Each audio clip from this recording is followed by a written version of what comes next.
Okay, I'm not sure where everybody else is just now. There, they're coming.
Did you guys see what I just showed you out my window?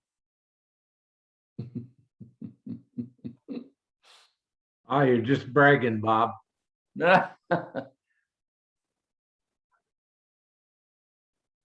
Well, she's got more snow than I do. Look at that. Jennifer's up on the hill skiing. Yeah.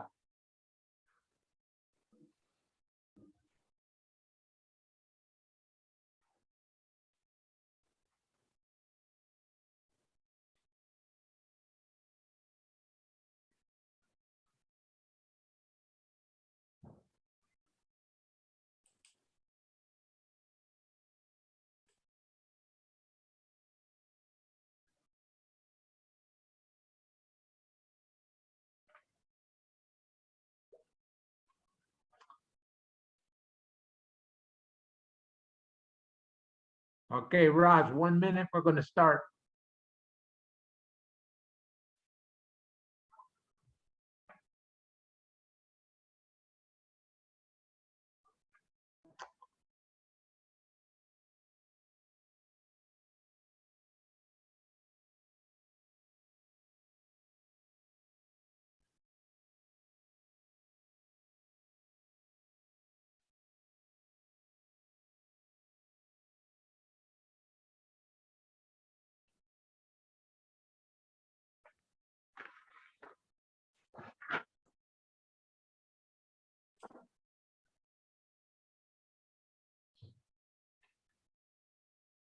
Okay, call to order.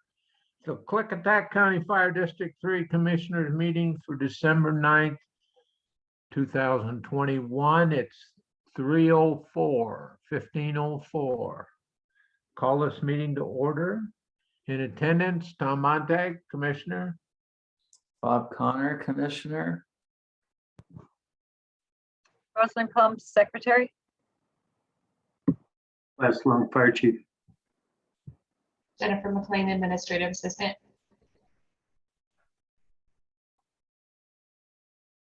Can the other people identify themselves, please?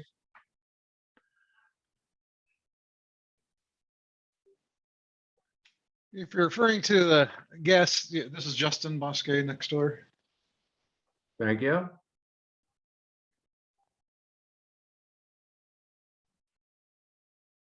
And Sherry. Thank you. Mr. Merritt, are you there? Anyway, okay. Bob, have you had an opportunity to review the agenda? Yes, I have. Any changes or corrections or If not, please give me a motion to approve the agenda. I make a motion, we approve that agenda as presented. All those in favor? Aye. Aye, so approved. Okay, the minutes of the last meeting, Bob, have you had an opportunity to review the November 10th regular business meeting minutes? Yes, I have. Any changes, corrections? If not, I need a motion to approve those minutes. I make a motion, we approve those minutes as presented. A second? All those in favor? Aye. Aye, so approved. Okay, Ross, the Secretary of Finance report, please. Excuse me. Okay, I will share for you.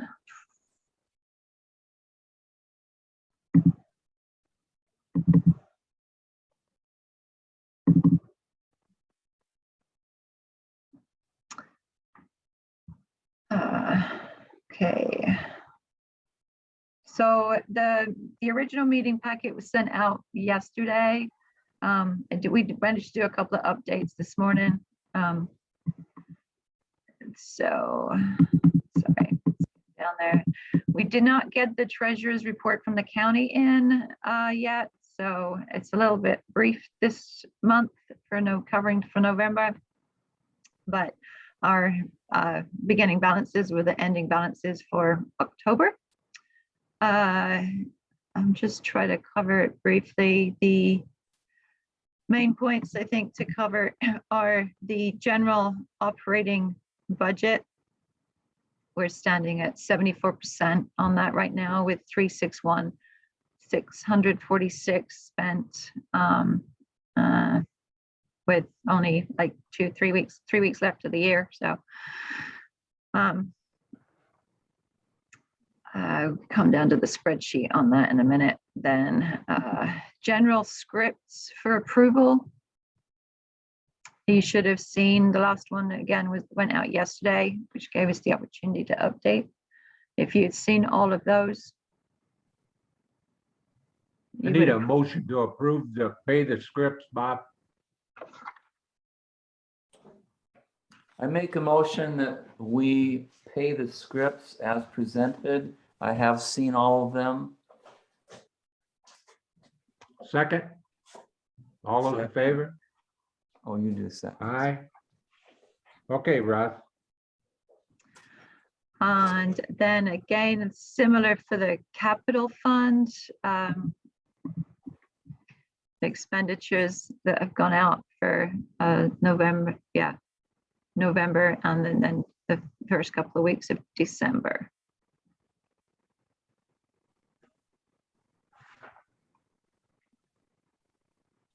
And we have scripts for those as well? Yes, you should have seen all of those. Yes, I need a motion to approve those or pay those scripts, Bob, for the capital. You're muted, Bob, sorry. Bob, you're muted. All right. I make a motion that we approve the scripts for capital as presented. Second? All those in favor? Aye. Aye, so approved. Okay, Ross. Okay, then activity, sped up on me, sorry. The bond fund. This is where we actually paid down the debt. So, well, we don't handle it, the county does. So for 2021, 2 interest payments are made. Well, one was in June. And then the second payment was actually pulled out of our funds on November, but it was available for payment on December 1st. So that brings the total for the year paid down on that is $235,361.92. Then invested funds. So November is usually the month that everything matures. And so we began November in the general fund invested was 729,536. That matured November 30th. And then has been since reinvested with an additional 200,000 out of the cash balance into that invested pool. And then similar with the investment of the capital funds. Again, that matured on the 30th of November, and then basically all those funds were just matured back in, and continuing with paying for capital improvement projects. This fund is maturing as we pay out scripts. So that one is just still active.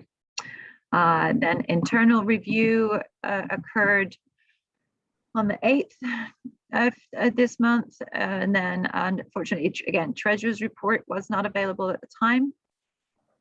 We'll get that out to you as soon as it comes in. And then, so yeah, covered the auditor's report, the credit card, the petty cash and payroll and general deposits.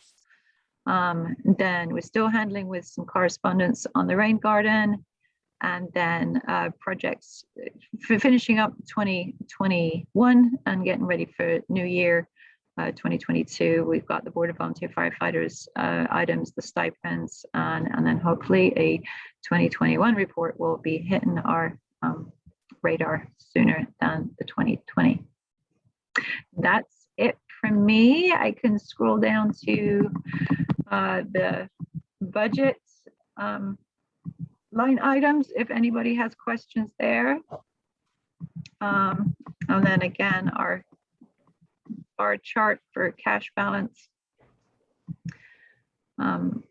incoming and outgoing, and then the capital summary.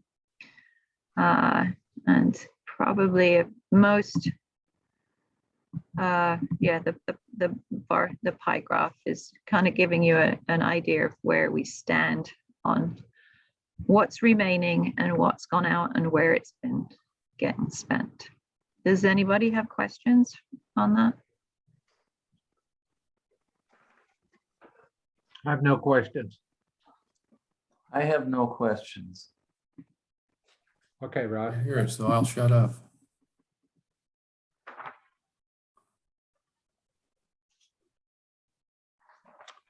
Any correspondence or anything, Ross?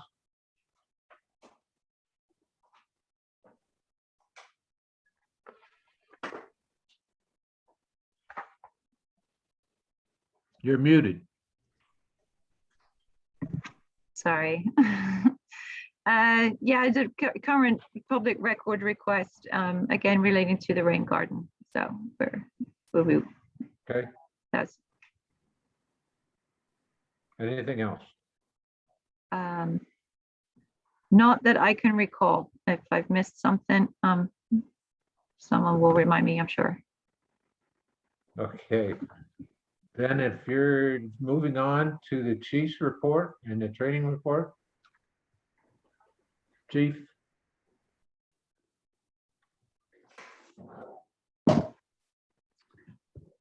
Okay, commissioners, everybody, Roz, is it possible to put that on shared screen or let me share it or on the agenda? I'll try it. No.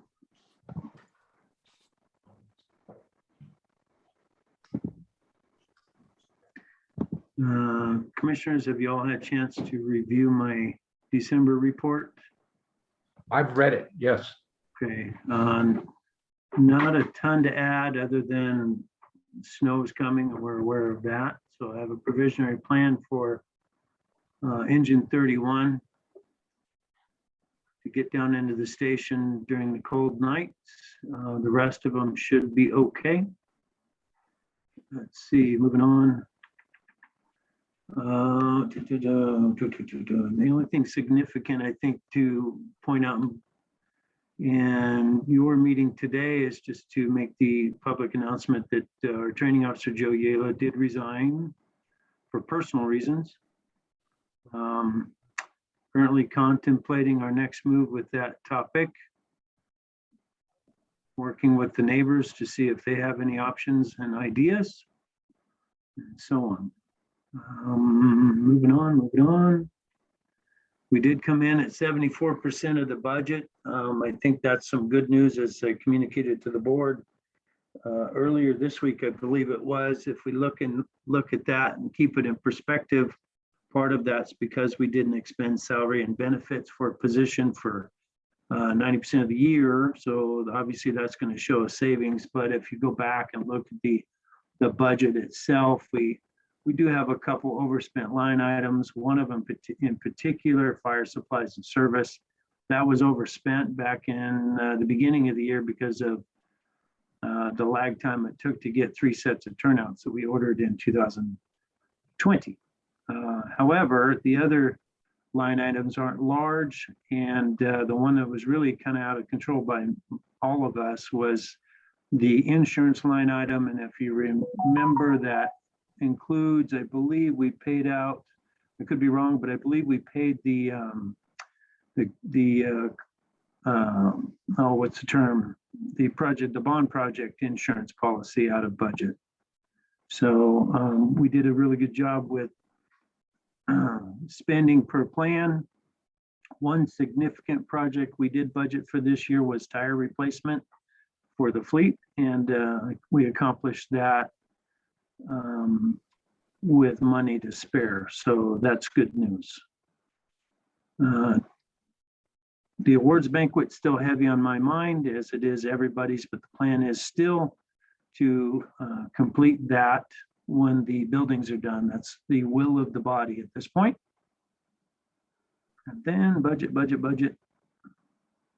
My final bullet item, we're still having various concerns with 1531 State Highway 141. Jennifer will talk about her end. But I have a response restriction to that address in place, and that still remains. And then moving on to training, we're still actively training. And the good news is, in the last 3 drill events, we've got some of our internal folks that have stepped up to help out and deliver, working with the plan. Captain Riggleman will be taken next Tuesday. So just a short synopsis, we did go back to basics on vehicle extrication. Chief Hunsaker brought in a gentleman that demoed some battery powered tools as part of the capital project, so we can take a look at those. It is winter time, so it is, well, it's not winter, it's late fall. Winter's coming. It is structure fire season due to various reasons, so we took the opportunity to go through building construction, fire behavior. A week from Tuesday, we'll be going back at that topic again. And then we're also going to continue with the annual required trainings, such as we accomplish hearing conservation. We'll be doing bloodborne pathogens and lockout, tagout, and miscellaneous things like that through the winter months. Business meetings happening, and then apparatus inspections. Folks are actually doing a really good job, because I think the team is realizing that apparatus sitting outside is really creating havoc on some of the equipment. So folks are really paying attention to detail, taking care of that. I don't have anything significant to add to this month's report. If there's any questions, I'll take them. I have no questions. I have no questions. I'm good too, Chief. Okay, moving on then to ongoing business. The first one is personnel. The first item on there is 2022 staff contract updates. We did a review of the contracts, updating them, the cost of living, some health benefits, and some administrative items. So they're in order. But what I need right now is a motion from you gentlemen to approve those so we can implement them January 1, 2022. I make a motion that we approve those contracts as presented. I have read them all. I'll second that motion. All those in favor? Aye. Aye. Aye, so approved. Okay, the next item on here is policies, and that's the public records policy that Roz has worked so hard and diligently on. So it's policy 901.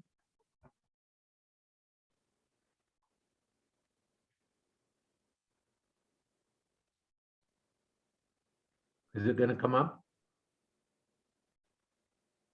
If not, gentlemen, have you had an opportunity to review this? I hope.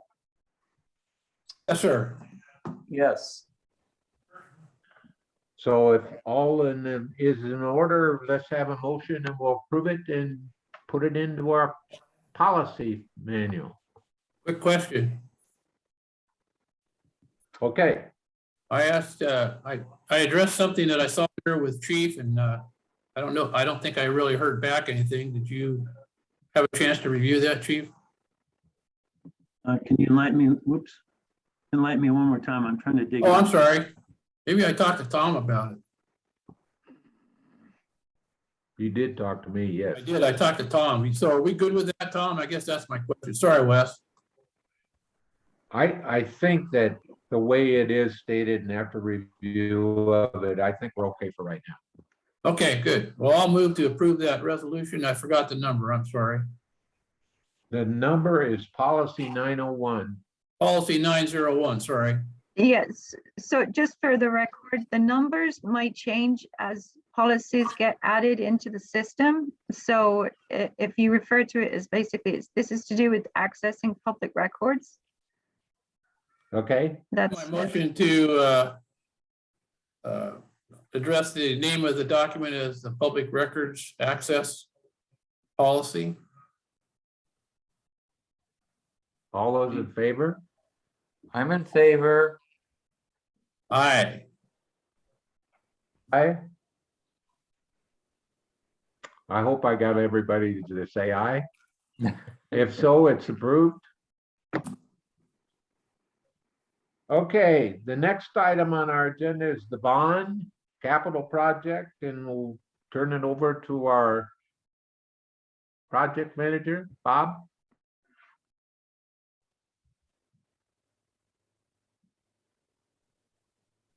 We'll start with this, and I need the screen.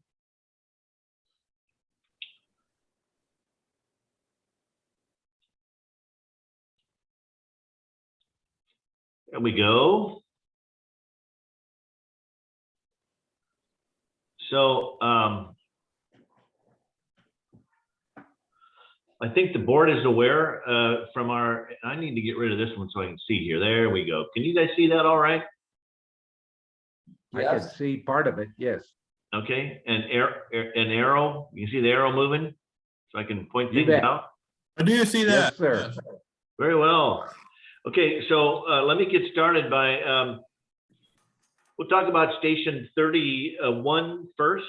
I'm going to talk about, we'll start with the good stuff and move backwards. We'll talk with the heat. We do have enough power temporarily into the building that we're able to use one of the HVAC units and create enough heat that we could go ahead with sheetrock, mud, tape, as well as some temporary other heat units in there so that we can get enough heat to go forward with this.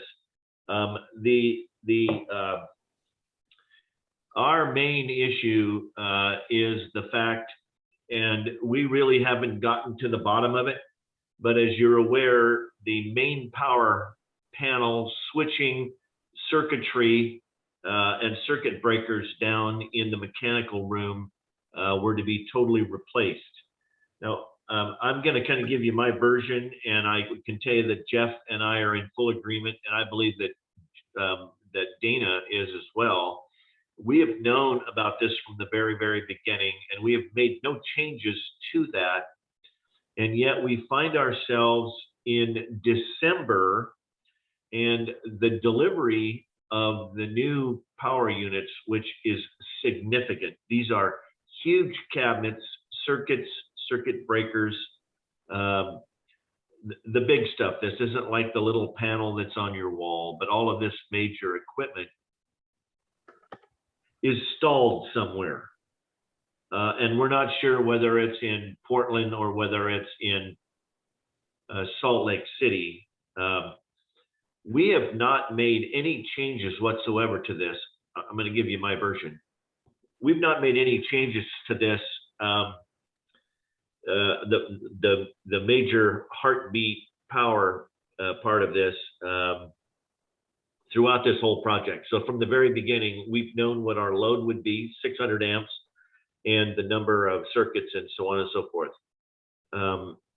It is my opinion, and Jeff agrees, that our subcontractor electrician has dropped the ball significantly and only recently actually ordered this equipment. So we are sitting right now with literally on our hands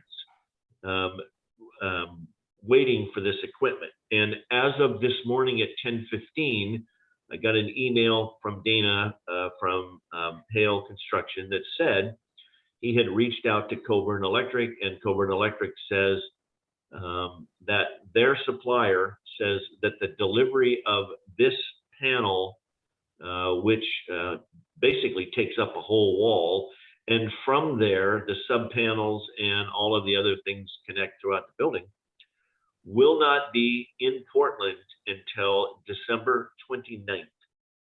Now that literally puts the majority of everything in a real slow motion because we need that conduit run. We need all of that power to get things up and to trim out all of the lights and switches and relays and all of that. We're very disappointed about this. In particular, we're disappointed because we're not getting consistent stories. And I realize that this is Dana's issue and not mine, but it is a significant issue to us. And we're not happy about that at all. And not much that we could do. And I believe that some of this is in also response to a communication back and forth between Commissioner Montag and Commissioner Burtz in particular, which I have forwarded to the contractor and to the architect. The architect is equally believes, as I do, that there is a significant dropping of the ball here, and it's really going to cost us in terms of time and moving on. We're going to talk about that a little bit later, because as it is right now, and we'll get down to the last slides when it comes to change orders. The change orders so far has a dollar amount to them, but also has extended days. And we're currently at 17.5 days added to our contract because of delays, not counting this particular key piece to the project. And again, it's very, very disconcerting. As far as the gen sets are concerned, they are tied in to the propane. But again, the electrical subcontractor can't run the major cables from this power panel out to the gen sets until we have this cabinet that you see right here. So basically that stops us as well to be able to use auxiliary power. One of the other issues is that these came to us missing some significant plumbing that would take the propane from the regulator that sits on the outside of the cabinet into the carburation manifold. But fortunately, our subcontractor plumber was very innovative, and I believe as of today, those gen sets are hooked up to the propane and are ready to run. It's just they have no way to provide electricity into the building because there is no power panel at 31s. Anyway, so those are not happy parts of the story that we want to tell. One of the other issues is that once we would get the power connected in here into the building, and we would get all of this switching gear in, and we would begin the process, we then have to get on the PUD schedule to be able to run the new power feeds into that. We ran into some issues the first time. Apparently, I don't know all the details of it, but apparently the PUD in some fashion was there to make some sort of a connections or what have you, and there became issues with apparently neighbors about them being on the property, and they were asked to leave or they left or something. We don't know how all of that is. I don't know. I wasn't aware of it. So we need to make some inroads to make sure that we have that cleared when PUD comes back. We don't know from a schedule wise how far down the list we are. So even if we had power and had these panels and had this switching gear, the ability for PUD to come in and on their schedule and other issues, we don't know how much more of a delay even that would be. This is significant to us. It's significant to our scheduling of the significant completion date that's due in the contract, which is now kind of in limbo with particularly the power issue.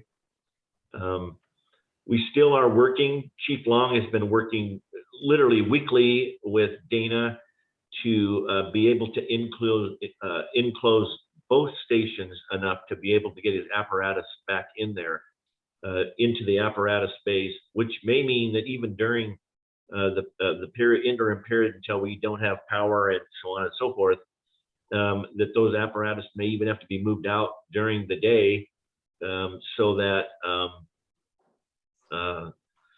the subcontractors can work. But they are working diligently to get your fleet back under cover. I know that from just as early as, or as late as yesterday. So that's kind of it. That's probably the worst news of the day, is that particular thing. And it's been very disappointing. And we've not been able to get clear answers on this, which is, very, as I said, it's disconcerting. In terms of interior, we've made a great deal of progress in terms of getting the floors and drains. We made an agreement on the left-hand side. You can see that we needed to frame up that wall. That wall has now been framed up and now it's completed. The only thing that was left in the apparatus bay was patching all of the ceiling. You can see some of those missing pieces in the ceiling where there used to be walls and so on and so forth. That is complete. This is a picture as of Wednesday. And you can see that the chief and the contractor are very, very busy with their hands in their pockets. Just kidding. Anyway, so all of that patchwork is done. And as far as I understand, tomorrow, the painters will be in and begin painting in both fire stations. So that's how far along we are. This is the office area framed up that you saw several meetings ago. The hallway, the east hallway now all framed up. This has all been sheetrocked. It's been mudded. It's got one more round of sanding, which would have been done today. This is the office space here. All of this to be done, and the painting should have started, will be starting tomorrow. The tower bases finally came. The holes are already there for that. And I believe by the end of the week, if not on Monday, the rebar boxes will be placed in those holes and poured in. Chief Long worked diligently. I think the more correct term was that he wrestled some people to the mat in order to get those tower bases, which are necessary for pouring this 4 foot by 4 foot by 4 foot concrete cube to put these towers on. A very important part of your communication system, very important part of the goals that we made for not only communication, but EOC and backup communications. So that should be accomplished by midweek next week, that those towers bases should be up, which is good news for us. As far as site is concerned, they have completed the grading of the site and have also included that additional $11,000 worth of gravel that's on there. The temporary fence has been removed. We still are dealing with an issue of ponding of water up on the Olson Road side. And we're fairly well convinced that some of that, even though we thought it had it mitigated, had to do with the neighbors and their driving habits as they turned the corner and take all that gravel that you paid for and moved it with their tires. That's something that Chief is working on, and I know that Dana is working on as well. Temporary fence is gone. The rear gravel is there. Again, I expressed somewhat of a concern because we're not really scheduled to get site fencing on yet. It looks like a really nice drivable surface. That is not a drivable surface. If you were to be able to take somewhat of an area view, there are all sorts of lids and holes and boxes throughout here for utilities and septic and so on and so forth that's out here. So we need to make sure that we secure this site and it doesn't get driven on. As far as the rain garden is concerned, I want to say that I've taken this on kind of as a personal thing to try to help mitigate and finish this thing. I would remind the board that I was in absentia for about 3 weeks with COVID, which cost the district time in me being able to respond and finish up my the process that I had with Elizabeth, the civil engineer, and the architect. We went through, again, everything very, very carefully, all of the specs and so on and so forth. And we want to remind the board of a couple of really important facts. First of all, is there's about 12,000 square feet of impervious surface on site, impervious surface, and that would be just the roof structure and the apparatus bay. Most all of that is controlled by other means. There are dry wells, there are other types of surface ways to handle the water. And so in determination and declaration, the rain garden actually only covers a portion, just a portion of the auditorium. It doesn't cover the stage area. It doesn't receive water from any of the main building and so on and so forth, which lends to, you know, the Elizabeth's declaration that, you know, the site or the pond is actually about 13 times larger than it really needs to be, which is fine.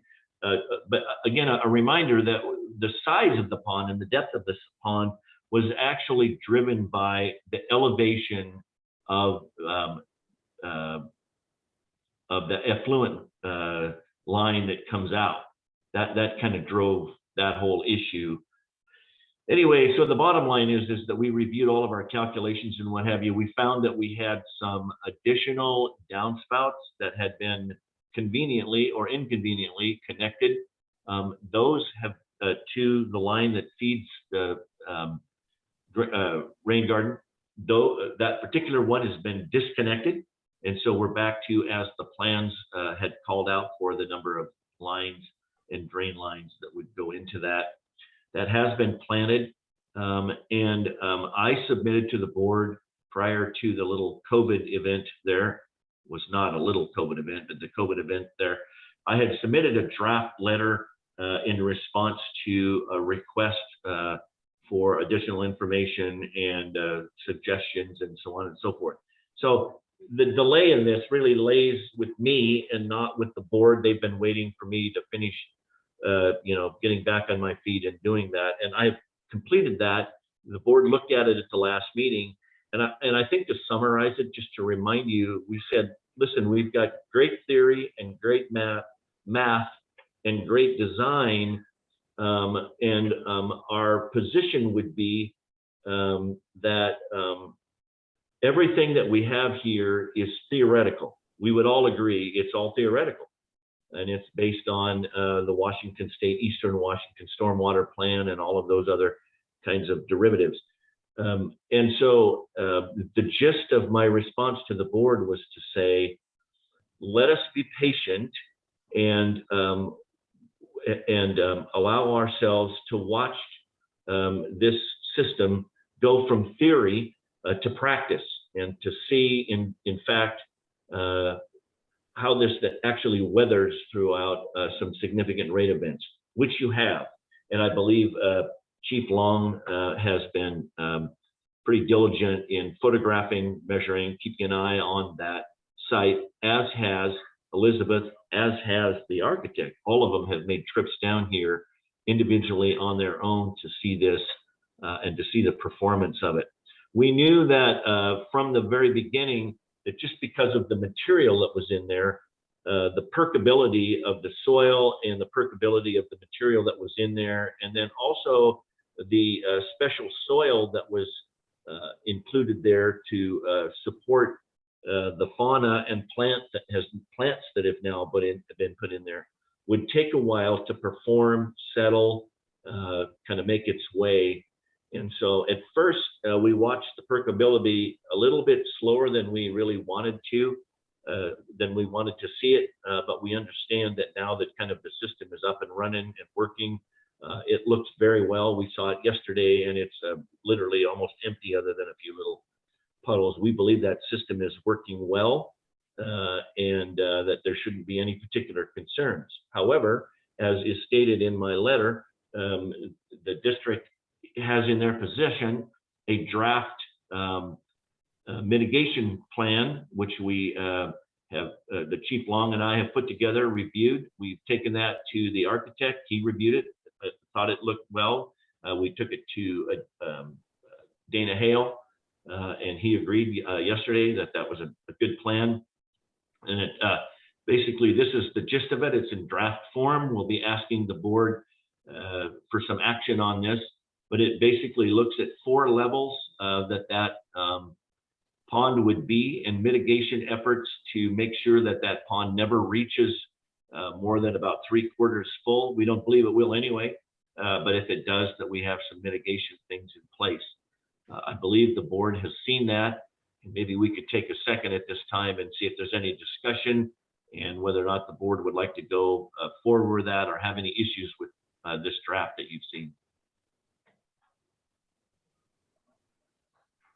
I've looked at this. I have no questions.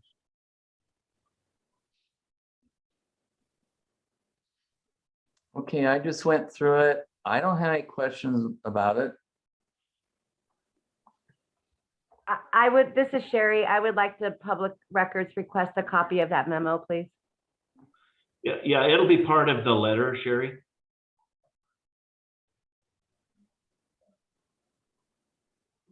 I'm unable to read it on my screen.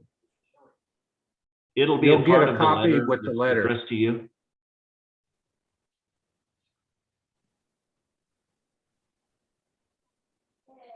Is there any way you can share with me what the mitigations would be since I'm on the phone call or the Zoom? Oh, I'm meeting? sorry. Yeah, real briefly, is that all right, Mr. Chairman, if I do that? I mean, I realize Yes. this is out of line, out of, what, is that all right with you? Yes. All right, there's 3 different pieces to it. There are some factual things. There's monitoring. There's a monitoring system in place and incremental watch points. And then the 3rd bullet has to do with heavy events, which is would require daily monitoring and photographic and linear measurements recorded to develop a historical proficiency model and record of the garden. And then there's, from a mitigation standpoint, there will be 4 different markers that will be installed, colored markers, in the west end of the pond, level 1, level 2, and level 3. And should the water reach a level 1 area, it would require increased monitoring frequency. A level 2 would require the employment of a trash pump and fire hose from the district, and the water would be pumped to the west swale, which is part of our stormwater system. A level 3, if it actually graved that, would be that employ a fire district fire apparatus, which actually just has more volume pumping to transfer the water again to the western swale. And then a level 4, should there actually even get close to freeboard, there is that the employee evacuation of the emergency swale, an excavation of an emergency swale that would be tied into the stormwater control. However, we know, just because of the capabilities of pumps and drafting with fire apparatus and what have you, that level 2 and level 3 would adequately handle that. So that's in draft form, and it was the intent. If the board found that to be acceptable, that would be a part of the letter that I had prepared for the neighbors prior to the little medical vacation that we took. Oh, Okay, is this a time to discuss this? Since this directly affects us? And we're the ones, public records, requesting all this information. I mean, really, we know that the only people involved in any potential harm here is us and our property. So since you have this on your agenda, I would like to be a part of this conversation. Well, Mr. Chairman, at this point, Okay. I'm speaking directly to the board and asking them, based on the information that they have, to move forward or ask questions or make alterations to it so that we can make it a public record. I think as a result of this still being in draft form, and will have to probably be brought up at another meeting, that the discussion will happen at that meeting, since there probably could be some changes anyway due to our internal operation. So if you can hold your questions till the next meeting, you'll be involved. When you say next meeting, is that next month or what next meeting? That's our next official meeting is January. Okay, well, you know, considering that we've put in a few complaints, some pictures of it basically almost breaching on a 2-day rain. I heard you say that you've disconnected one of the downspouts.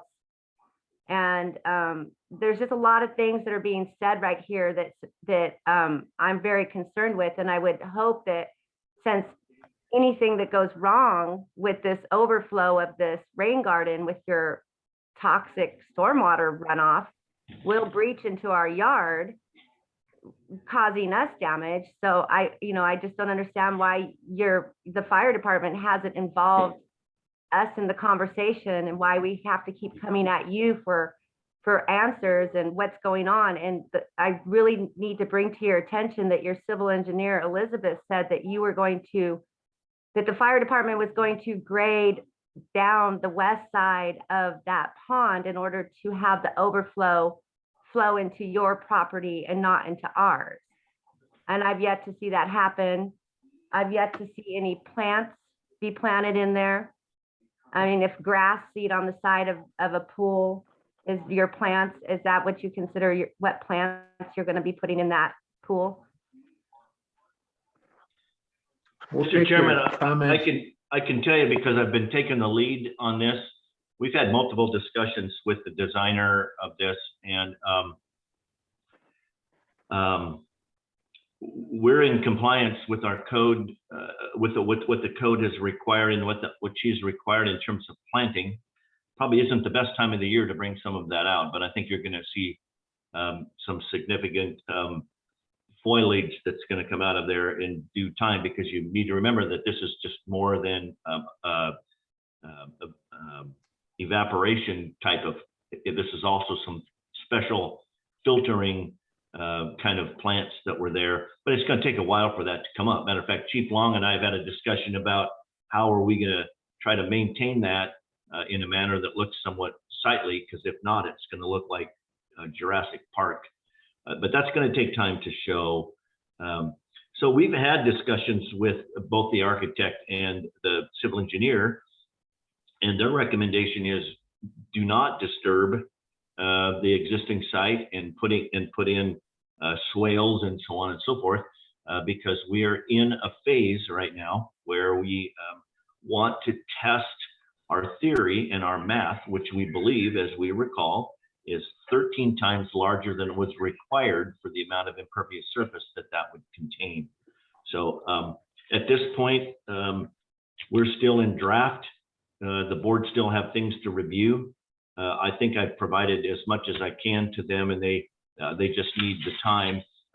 In terms of timing, that's my bad, but I can't control, as you know, health events like that. And Mr. Chairman, I would say that this is a report to you to tell you the progress of where we're at, and to see whether or not we can kind of move forward and consolidate these documents with the letter that we have provided in terms of answering the last communication we had from the neighbors. Okay, again, I would like to be involved with the conversation because the last information I had from the civil engineer is you were going to grade the west side of that pond. And you know, maybe I need to talk to your civil engineer or something because that's what she wrote, is that would be graded down. And We it don't did- have that communication, and that is not consistent with the communications that I've had with the architect or the design engineer. Elizabeth, the civil engineer, wasn't that her name? Mr. Chairman, do you want us to conduct this conversation, or can I move on with my report? I think that right now, as I said before, we're in draft. You can make your comments known to us and you have. We will take those under advisement. And if you want to talk to Elizabeth, you have every right to go and talk to Elizabeth, but that's on your nickel. It's not on our nickel. And if something would happen that we had the 1,000-year storm or something, we are going to use our mitigation plan as put there, and we will implement that so that water will be taken care of. Now, until our January 13th meeting, which is our next meeting, we want to move on with this because this is in draft form. You will receive the paper. If you have some comments, you can forward those comments to our office and we will move on after that. All Thank right. you for your discussion. Thank you. I appreciate that. However, I believe projects are best served when you're discussing who they affect negatively in the draft form. So So noted. Thank you. You have made that point very clear to us. we'll send it. Thank you very in much. writing. We'll send it in writing. Thank Station you. 32 is much farther along. Obviously, it didn't get as invasive as we did at 31s, but we're very far along. Power is in full, generator is in full. The only thing that we're lacking right now are the transfer switches for both fire stations for the generators to be able to convert in. They're supposedly sitting in Portland, which I can't quite understand why a little trip to Portland can't bring them in, but I guess Coburn can answer that to Dana. We'd like to see that done. So power is in. The HVAC is completed at Station 32, other than that they put the mini split compressor in the wrong spot. We had them move that. Now we have a penetration they need to fix. The roof, I believe, is probably done. As of yesterday, they were very close. They should be done as we observed. It looks very good, very professional. I did not realize it, to be honest with you, that we were putting snow cleats all the way around the building, not just on that back portion that had created problems for you before. So you're very well protected there. All of the siding has been replaced except for a couple of pieces underneath the canopy. The heat is in there. All of the sheetrock and all of the patching is done. Doors have been moved and installed. 32s is well along their way. The plumber was up there now, but because of the construction of that building, we decided, rather from a cost standpoint and from a timing standpoint, that a lot of the plumbing of both air and water would be surface mounted on the walls rather than to tearing in existing walls and then having to patch them. So they were obviously, you would understand the steps of it. Painter was there today and will be there tomorrow and Monday to finish all of the painting at Station 32, which allows the electrician and the plumber to complete all of their surface mount stuff. So 32 is going to be up and running and ready to receive the apparatus back in much quicker than 31s because of our previous thing. So the other thing I want to report on, we're real pleased with the site, the way that it all turned out. The only really site work that's left is to get the light pole up towards the new driveway entrance so that we have light at that one, and to get those exterior lights on. That should be happening very quickly. So 32 is well along the way. 31 is the one that's dragging anchor, unfortunately. From a stormwater standpoint, I'm amazed at your relationship with the county. The county was in and they dug themselves a ditch all the way along this area right here so that it would intercept all of the water off of Bates Road. We're looking to see from a performance standpoint, it was a nice theory. We'll see if it actually works, if we could intercept that water and keep it from out of there. Other than that, 32 is looking dandy.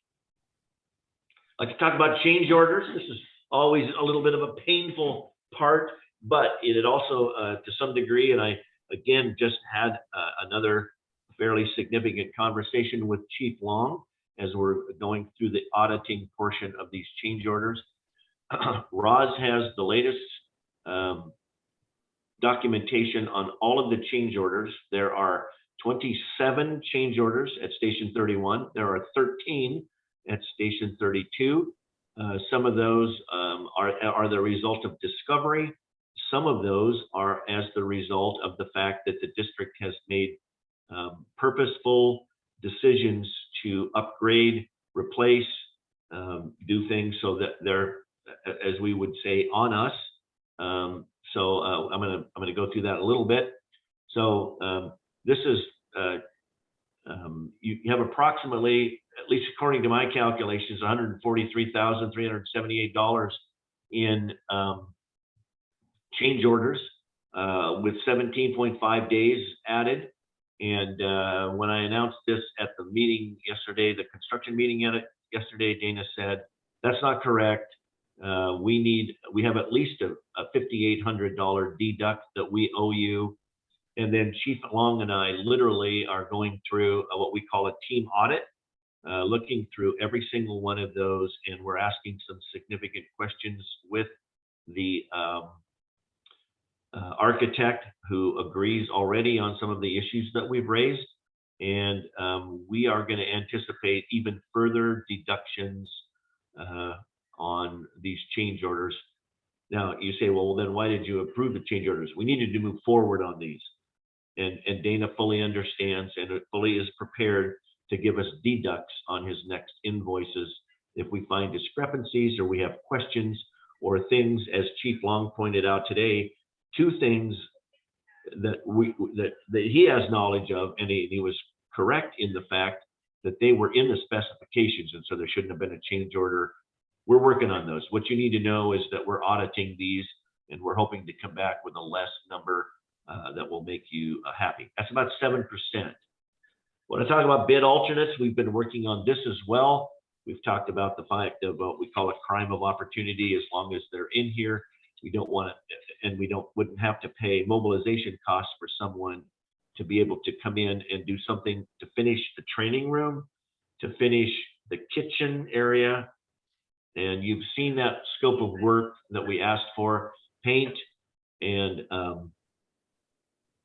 and the floor covering and a kind of a new kitchenette with the district providing the materials for that. Dana's given us a price on that. You'll see that in a minute. The same with the kitchen. The two laboratories, the two laboratories that really need significant help. They're still kind of in design and discussion phase, but here's what we have so far. This is the training room about 3 weeks ago when they hammered out the floor to put those deals in. There you can see that the posts are in. We're now golden. We're ready for the snowstorm from hell, and that we'll be able to feel safe about that. But the issue is, as long as we're putting in new floor covering in the admin area, why would we not extend out into here with the guy already there? We've got some bids coming for that. You can see that Chief has already, through the use of some of the volunteers, has removed the kitchenette, and I don't believe that's reflected in the price that I'm going to give you right there. I don't believe that, because I believe Dana had a demolition price in there. So we're looking at to complete this building, to complete the training room and make it a part of this. The most it would cost is $22,234. However, as of early this morning, when I talked to Dana, he has a bid for some alternative floor material, which is significantly less than what this particular bid price is. And then again, remember that the district would be purchasing Lowe's or Home Depot cabinets to put in here, and then the only thing that Dana would do, or that Hale would do, would be to install them for us. So this project would include a pretty good facelift in this building as well. Any discussion from the board on that? Hey, No Bob, is that discussion cabinet on that's my still part. there going to go away? I'm sorry, say that again, Commissioner That Byrd? tall cabinet that's still there, is that going to go away? Yes, Okay. yes, and Roz and Jen will be picking out cabinets and countertops and sinks for both that and the kitchen. That would be a great improvement. Okay, and then next we move to the kitchen. The kitchen is actually less intrusive. It basically includes just the removal of all of the old cabinets that was once in Molly's house and replacement of that. Painting. This center, I don't know how to describe it, but it will be gone soon. The hood and duct system will be gone, and the roof will be patched, and the ceiling will be patched. So this will be wide open. So this particular project includes removal of these cabinets, installation of district provided cabinets, infilling of this window, these windows here, installation of two ranges, which we have on our list for in our owner provided list, and then a significant cleanup and updating of the floor. And that particular price tag is $12,121 for that to occur. Any questions on that one? Oh, no questions to me. Okay. So last but not least is what we're in discussion with is, and that's the two labs right here that probably, from my perspective, would start off with a grenade and then you would take it from there. But we do have some designs from Jeff, and taking into consideration the ADA requirements and existing, so on and so forth. So we don't have anything for the board at this point. However, we would like to ask the board if they could give us some sort of a consensus to be able to give to Dana in regards to the training room and the kitchen, as those painters will be there tomorrow, which is we would want them to, we would want to be able to give them a yay or a nay while they're already here, so we don't have to have mobilization costs for them to come back. Same with the flooring. Okay, gentlemen, you heard the request. Do we, let's just make a motion and move forward with that. I need a motion on the kitchen and the training room. I'll make a motion. Go ahead, Tom. Go ahead, Bob.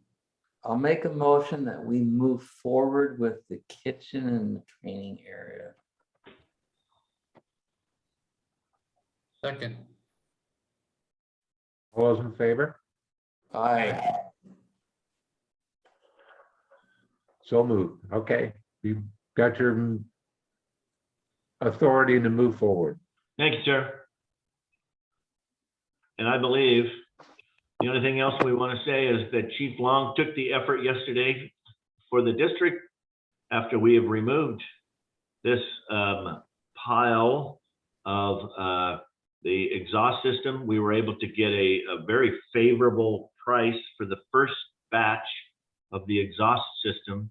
And Chief Long loaded it yesterday early in the morning and drove all the way to basically Klamath Falls and delivered this on behalf of the district.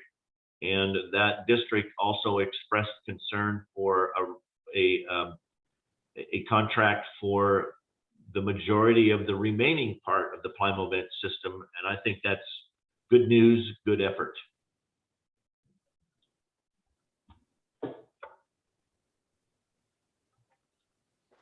Okay, Mr. Chairman, that's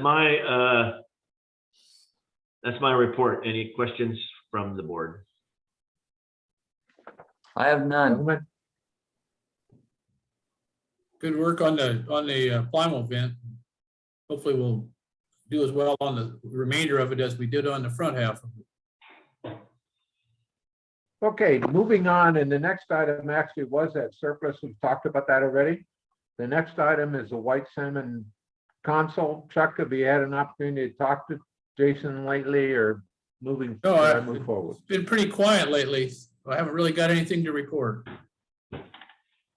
Okay, and I don't with joint use facility as well. The next item on here, I believe the chief mentioned this, and also Jennifer is working on this, is the out of district billing. Any updates either to chief or Jennifer? The only update recently is that they're preparing to put a lien on the house. That's the collection agency. So that's the Okay. latest. Chief? Excuse me, Jennifer. Chief, anything to add to that? The only comment that I would have to that is it's long and drawn out process, but this topic came up 2018, did it? From the 2017 when the Dry Creek fire took off. I think it sets precedence on behalf of the district because we can't give away services for free. And I think it's a good thing, although it does create a can of worms a little bit for administrative purposes. But the next time it comes up, and it will at a different location, I'm sure, that consistency is there. So I thank Jen for her work on this. It's been long. Don't anticipate any recovery of funds anytime soon, but the message is there. Yeah, I think I agree with you, Chief. The message is the important part of this equation at this particular juncture. I ditto the chief's comments, Jennifer, on your work. Thank you very much. Okay, the next item on here says ambulance 831. I have no idea who, Chief, are you talking about that? So Commissioner Verts, in your last public meeting, wanted to discuss the ambulance and its efficiency in the fleet and so on. And since then, Chuck and I have talked a little bit about it, but for the board's purposes, I did poll our members, and a couple of things I've learned, and I'll take heed to that from our folks is, and Commissioner Verts, to his credit, we do need to utilize the ambulance for responses. The problem that has been is the strict rules that from the DOH about responding in ambulances, so on. But I found a workaround. The message from our members is we want to keep the ambulance in the fleet. So that's kind of where I'm at right now. I think it's good to ask the question. If the board desires to continue with the conversation, you'll direct me and let me know what you wish. Okay, any comments, gentlemen? Well, I don't have any problem with anything the chief just said, except that the unit's still sitting there and not moving. And so I'm sympathetic to the crews wanting to keep the unit and utilize it. And I think that's a good way to go. But I don't know what the other two board members think about it. That's my, if we're not going to use it, then I think we need to divest ourselves of it. I will say this, if we're going to keep it, we need to keep it licensed. And the trend in the fire service is to not utilize so many medics and to put some fast response vehicles in place instead of operating a lot of medics. The idea being to get EMS to the scene more quickly, but not necessarily be able to respond immediately. in terms of transport, awaiting the arrival of the ambulance service that we know we have. And so that's just an aspect of how it's going in other places, and whether that would work for us. Maybe we ought to look into that. But that's an alternative to having the ambulance and doing the transports. Chief Long can tell you as well as myself that our numbers of transports are very, very minimal, but it does come in handy when you need it. Well, my opinion is we should keep it, and then we keep talking about utilization to what level or not. I think it'd be unwise to divest ourselves of it right now. Yeah, I don't disagree with that, Bob. Again, if we're gonna keep it, I want to see it on the road and being utilized, not sitting in the stall and everybody jumping into other vehicles and responding to the EMS-oriented calls in that fashion. The point of having it is to utilize it. Now, and that's why I brought it up, is I just want to have a conversation and address the issues. And I appreciate your point of view. It's pretty similar to my own, I think. Okay, gentlemen, let's table this discussion for another discussion, maybe in the first quarter of next year. You and the chief and volunteers can discuss what their strategy or action could be, and maybe we can have an update at that time. I think that's a good suggestion, Tom. That gives the folks time to talk about how they're going to step back into utilizing that vehicle. I like that idea. Okay. If there's no further discussion, we'll move on to new business. The first item in new business is Can I have the one more interlocal comment to that, agreement. Tom? Can I have one Yes, more sir. comment to the ambulance? Yes, sir. I would ask the board to, it's great to have the conversation, but the operational side of how the district responds, just know that I'm addressing that. So I've communicated with our folks to grab the ambulance when most appropriate in front of the brush truck. So I just want to point that out. It's truly an operational decision. That's a good idea, and let's see how that works when we do a review in the end of the first quarter of next year and see how it's worked out. Because then we'll know, we'll have some data to determine where we are with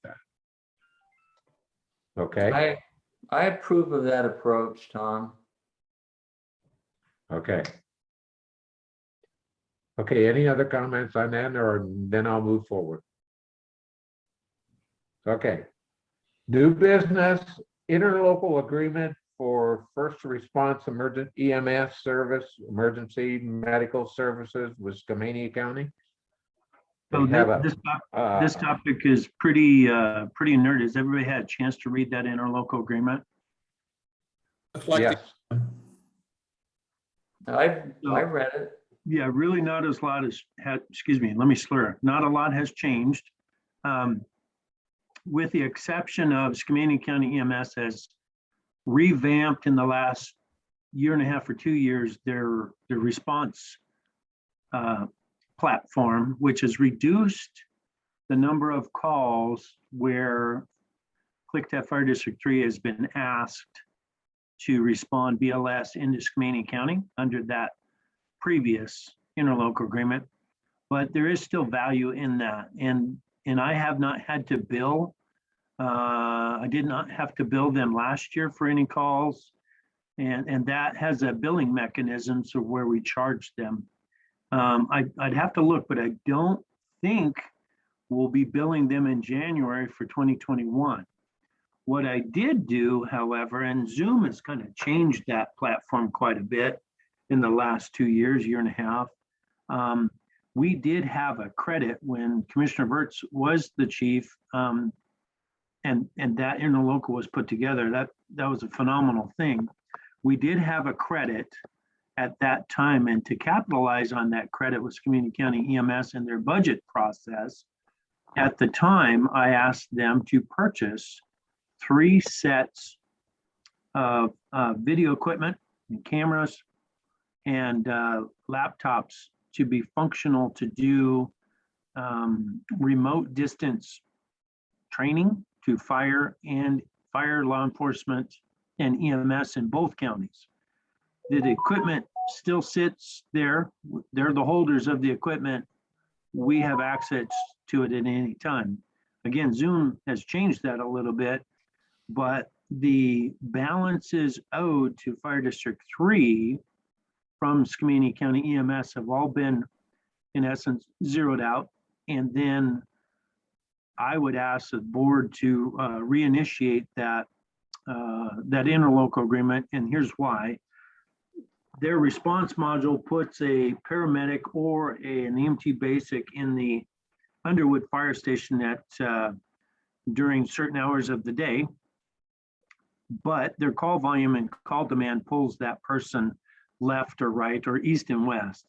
And so there are times when it's beneficial for Skamania County to keep this interlocal, and that's what Superintendent Luter's desires. And I think it's good because if they do ask for assistance during the times when they can't cover their EMS in a prompt, timely manner, then we continue to have a billing mechanism and they pay us out for that. So that's what this interlocal agreement renewal is about. So do we need to actually, we don't need to read all this. What we're doing is simply updating and revising the contract, and we need a motion of us as the commissioners that we want to do this. Is that what we're talking about here? Correct. Yep. It's just a renewal of a current interlocal that expired in March, and she caught it and I didn't. Okay. So gentlemen, as we started out here, have you had an opportunity to read this? Number one, and if so, I need it. And do you have any items of changes? If not, I need a motion to approve it so we can move forward. I've reviewed it, Tom, and I don't have any problems with it. As I said, I think it looks very similar to the one that we already had in place. Looks like a renewal to me. I've reviewed it also. I'm willing to make a motion that we move forward and renew it as presented to us. Second. All those in favor? Aye. Aye. Aye. So moved. You have an updated agreement, interlocal agreement. The next item on here is the 2022 meeting schedule, which we do have a resolution for that. And which Ross has put up. The Board of Fire Commissioners has resolution 2021-12, a resolution establishing the regulatory scheduled Board of Fire Commissioner meetings for 2022. Whereas regularly scheduled meetings of the Board of Fire Commissioners to be established annually by resolution in accordance with RCW 4230 as to the date, time, and typical location. Now, therefore, it is resolved that the Board of Commissioners, Fire District 3, County of Klickitat, State of Washington, that effectively January 1, 2022, the regular business meeting for Klickitat County Fire District 3 will be scheduled on the second Thursday of each month, scheduled to convene at 1500, 3 o'clock, and will typically be held in Klickitat County Fire District 3, Station 31, 200 Houston Street, or on a date, and the dates as follows. Now, the only one on here, also, we don't have to change the Thursday in November because it's okay. It's not Veterans Day, right? Correct. Can I, Commissioner, may I speak? Yes, talk. I caught one thing with the resolution, and that was where it says this, it was just an addition. So where it talks about to be typically held at Klickitat County Fire District 3, Station 31 at 200 Houston Street. I also added in there just a paragraph, and available via remote access when necessary, just given our current situation with COVID mandates.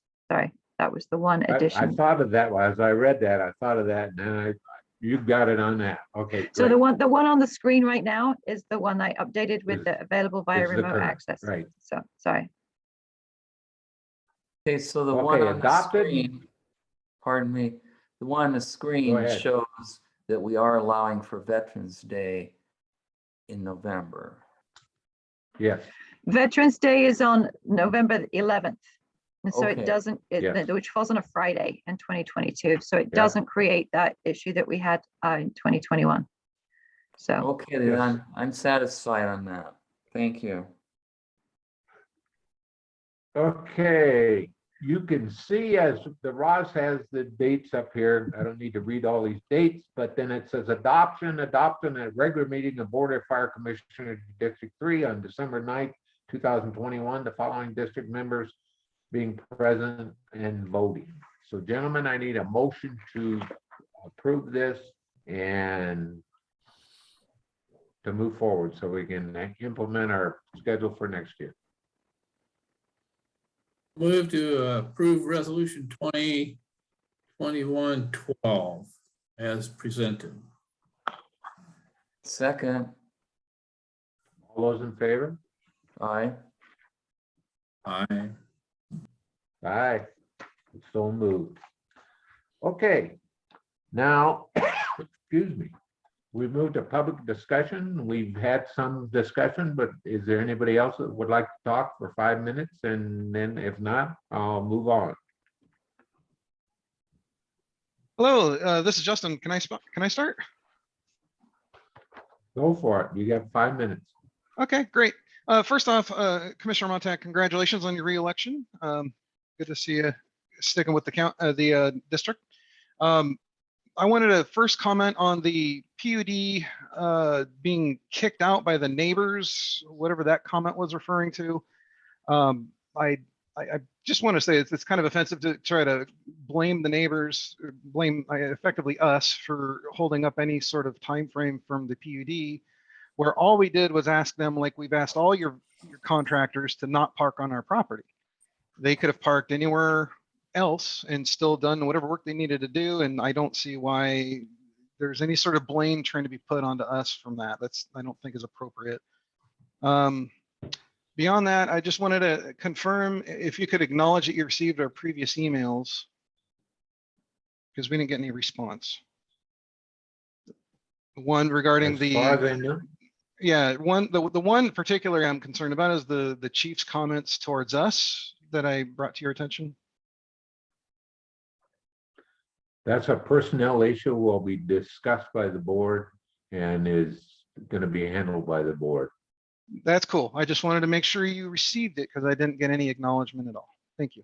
We did receive. Yes, and I just want to say I appreciate the attention and the acknowledgement of the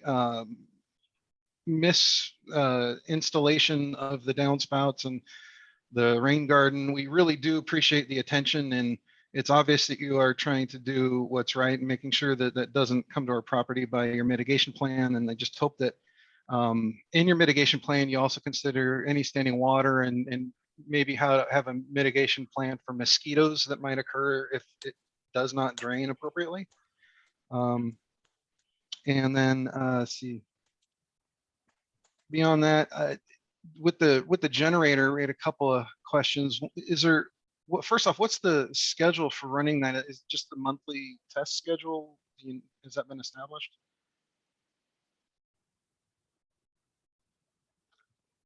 I believe at this time we may have a monthly test schedule, but I'm not aware of what that schedule is right at this time.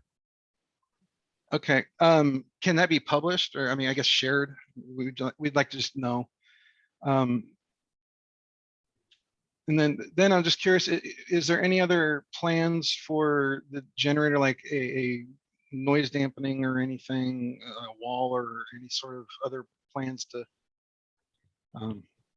block the noise if it runs? Well, if there is such a need, I'm sure that we will take it under advisement and determine at that time. Right now, I I don't think there is such a thing in the existing.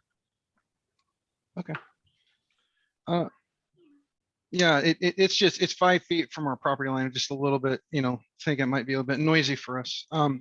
The other thing I had is there was comments about a fence being put up, and just wondering if there's any discussion or negotiation that can happen with regards to where it is placed in relation to our shop. I think that we have made our comments on that known. You will be advised in a link or a timely manner as to when it will be installed. So that's where we Okay. are right now. Yeah. Specifically, we're just more concerned about if your plan is to go right to that corner that, the corner that's the biggest You want it? concern. I'm sorry. What was that, Chuck? I mean, Mr. Roots? Oh, you're muted. There you go. I was talking to somebody here, sorry. Oh, sorry about that. Okay. So what's the plan on that specific corner? I think we've made our understanding of how our fence line will work at this time. And as I just got done saying, when we're in the process that becomes up on the schedule, you will be notified with a lengthy time to when it will be accomplished. Okay. All right. Well, thank you and congratulations again. And appreciate your attention and support and making sure things are done correctly. One Thank last you. question. One last question. Sorry, I still have time. Do you guys know who the county entity is that's going to be approving the final permitting on at least like the rain garden area? We can't get a straight answer. I have no idea who that is. The building That's, official, the building official typically does, will make the final determination of both site and building. Okay. They'll be Okay. here Would that on be when site. you think then, Bob? I don't know, Justin, because we've just had all of these really serious landmines that have hit us. We should have been much farther along than we are. I'm going to guess because our certificate of substantial completion has been moved clear to February 6th. Okay. All right. Well, Okay, I guess anybody else have anything to say? I'm just going to finish in January. I guess in January, we might be able to get some understanding on who's that approver, or do you know for certain that is a building that's approving it? It will be the building official. They're the ones that issued the permit. And Okay. I believe it will probably be the same person. Probably won't be Lynn. It'll probably be the person that has been regularly visiting us in terms of our permitting process. Okay. All right. Thank you very much. Appreciate your time. Okay, anybody else? Yeah, I'd like to pick up a few questions here. So with the 5 mosquito, minutes. yeah, I know. With the mosquito control, I'm glad Chuck took himself off camera because it was concerning that he laughed. But we have grave concerns with mosquitoes.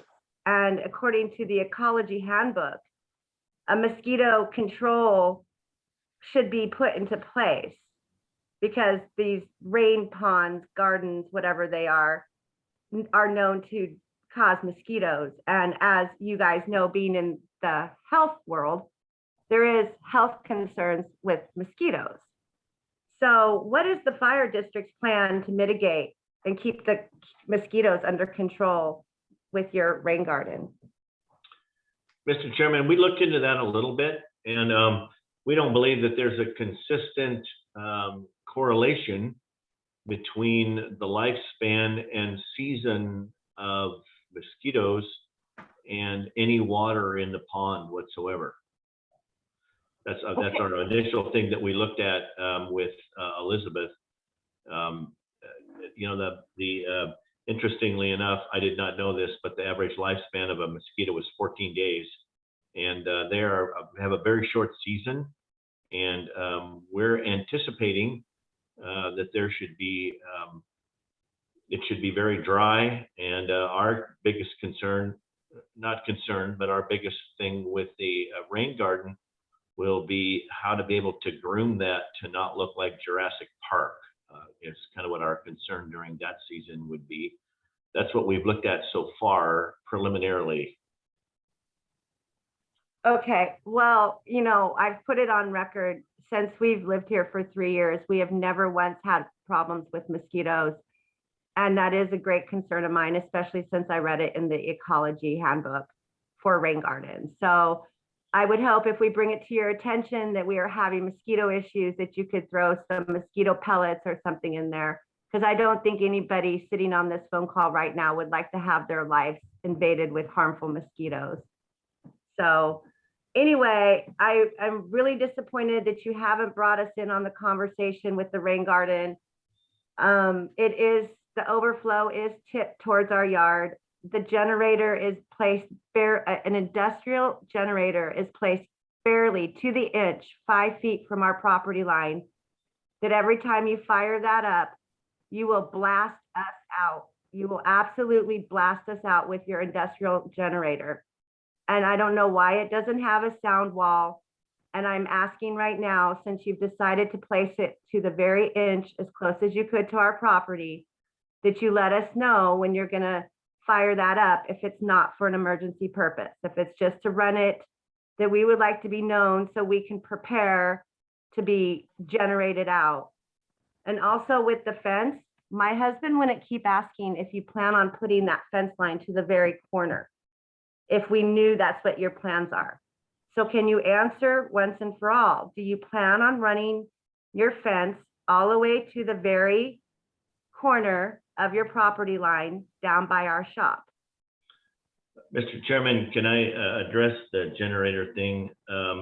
I think there's two issues that take into consideration. Our original plan for the generator was to be in a different location, and it was moved due to the fact that it would have introduced carbon monoxide into the HVAC system into the building. So we consulted with the county, and the county permitted it to be in that particular location. In terms of its frequency of use, it's predictable and unpredictable.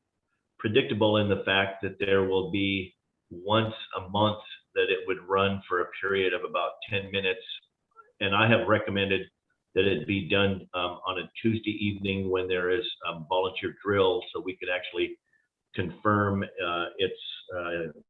its performance. But you run it for a period of time to make sure that it's running properly, just briefly. The only other time that generator would ever be incorporated would be when there is a power outage, and that's unpredictable in terms of frequency.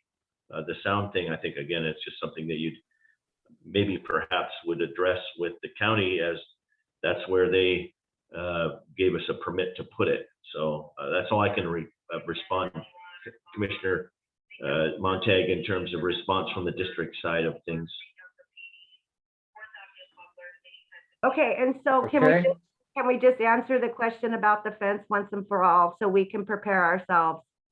Are you planning to take the fence all the way down to the very corner, as close as you can, to our shop and run it on that border of the property line?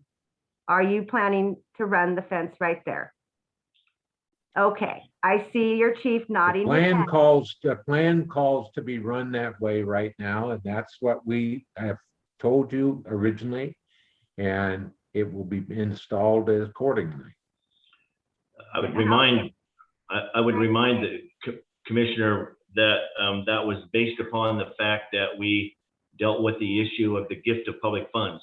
I mean, a gift of public funds and public property during that process, and also remind the board that they had offered mitigation efforts on behalf of the district based upon that decision quite a while ago.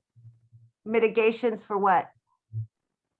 That was Mitigations recollection too, Bob, is that we went through all of this about a year or more ago, and